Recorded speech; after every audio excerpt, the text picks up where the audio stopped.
Hi, and welcome to my tutorial number 32. I've been video editing for more years than I care to think about. For the last 5.5 years, my NLE of choice has been, firstly, Movie Studio Platinum, and latterly, Vegas Pro. Over those 5.5 years, I've discovered many handy shortcuts that help to make my editing task more productive. In this tutorial, I want to share some of these with you. I'll deal with each one in a separate section, and they will be in no particular order of importance.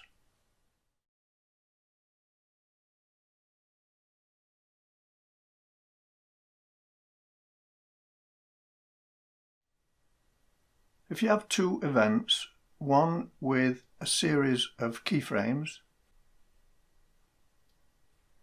you can quickly and easily replicate that keyframe set on the second event.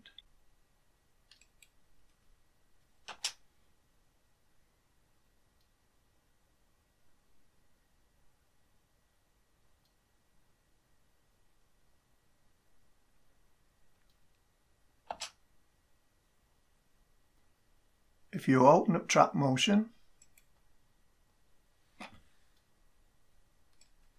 sorry, that's opened up on the other screen.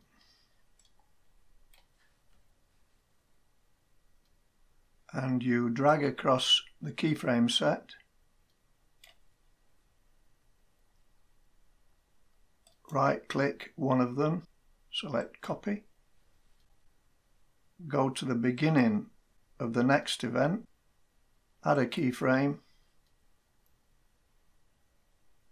right click and paste.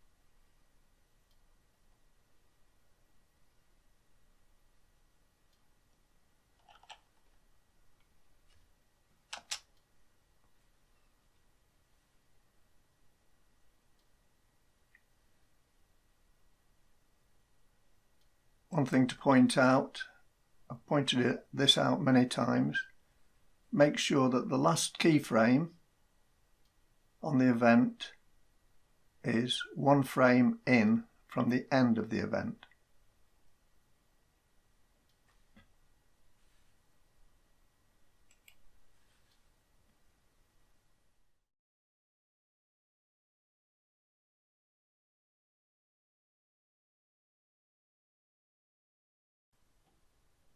If you have an event containing track motion keyframes, you can move that event on the same track and the track motion keyframe set moves with it.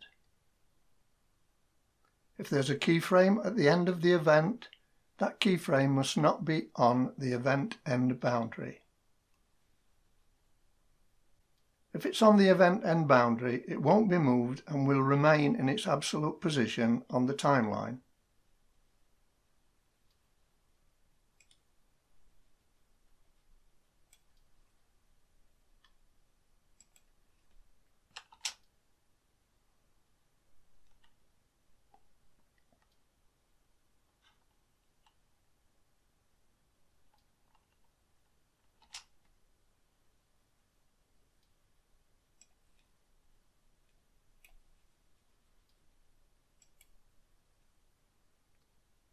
To show what happens, I'll move the last keyframe to the event end boundary.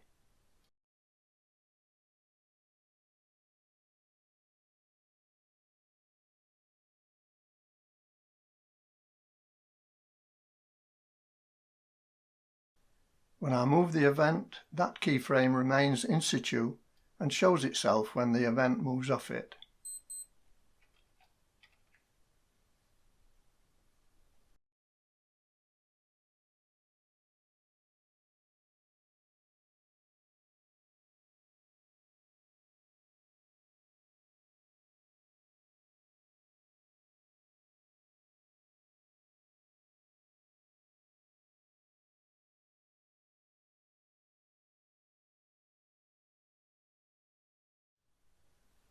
Copying events containing a track motion keyframe set copies the event and the keyframe set. This is only valid when copying to the same track.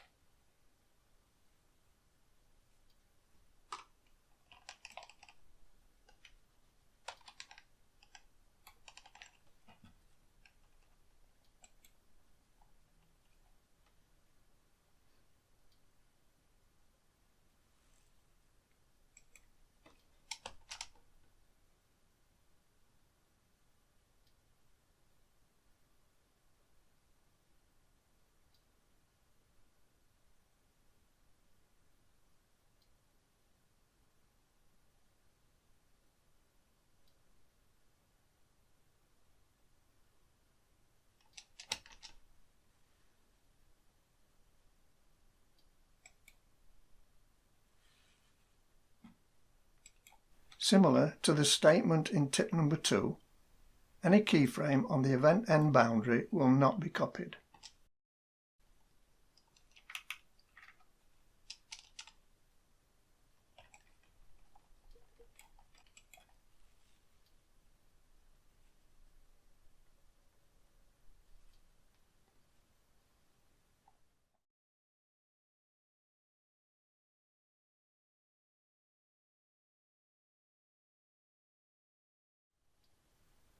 Most people know about Control plus drag to lengthen or shorten an event. But did you know that if the event has track motion keyframes, the relationship between keyframes is preserved, except at the middle of the event? However, this is only valid if auto ripple is enabled. For example, I have an event here that has a keyframe sequence. I've arranged the keyframes such that the time between each keyframe is a multiple of the one before. The first keyframe is at the 1 second mark, the second at the 2 second mark, the third at the 4 second mark, and so on. If I use control drag to extend the event to 15 seconds, that's 5 seconds longer than the original. We can see that the times between the keyframes remains the same as before, except the time between the 4th and 5th keyframe, which is extended by 5 seconds. Note that this is only true for track motion keyframes.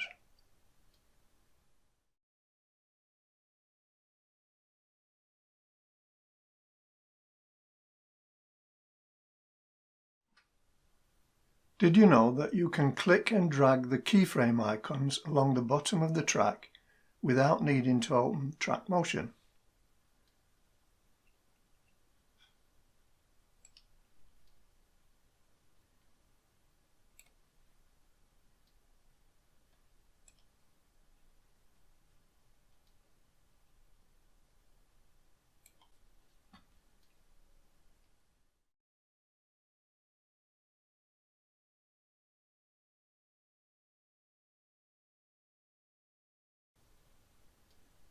You can quickly move to a position on the controller timeline by entering the time in shorthand form. For instance, if you want to move the cursor to position 6 seconds and 20 frames, you can double-click in the Properties box to highlight the time, then enter 620 and press Enter.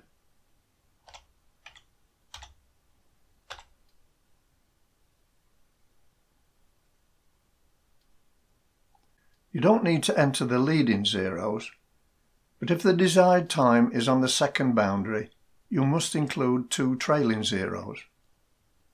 If the desired time is on the minute boundary, you must include 4 trailing zeros. You can also enter a frame value greater than 1 second, and the time will be converted, taking account of your project properties.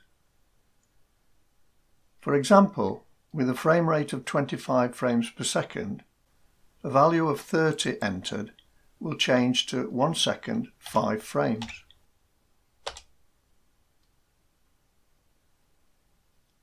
These methods also apply elsewhere where time input is required.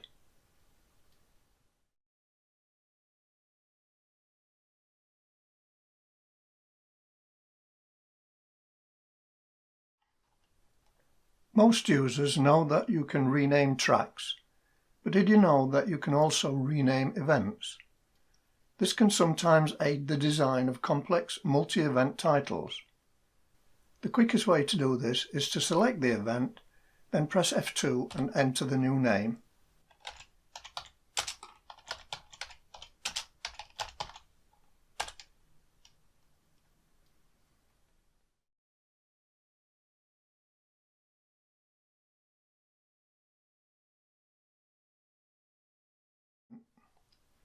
To time stretch a number of events by the same amount, first select all the events, then press G to group them together. Use Ctrl plus drag to lengthen or shorten.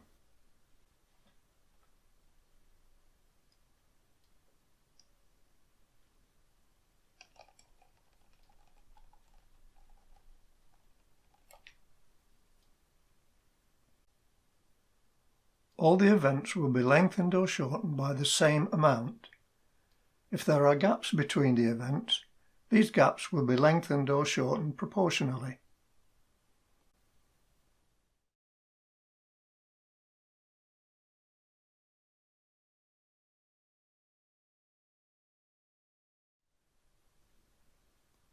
To quickly add a fade to a number of events on the same track or on different tracks, select all the events, then while selected perform the fade on one of them.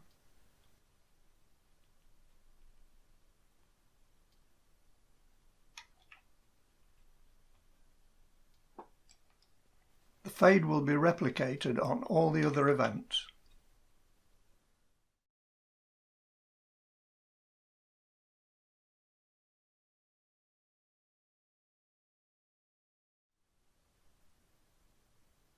To quickly and accurately create a loop region, place the playhead at the position where you want the loop region to start. In the loop region parameter input, double-click and enter the required loop region duration.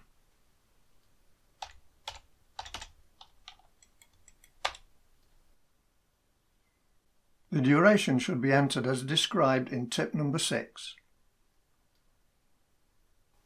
Those are just a few of the many little time-saving procedures I've discovered. I hope they've been of some use.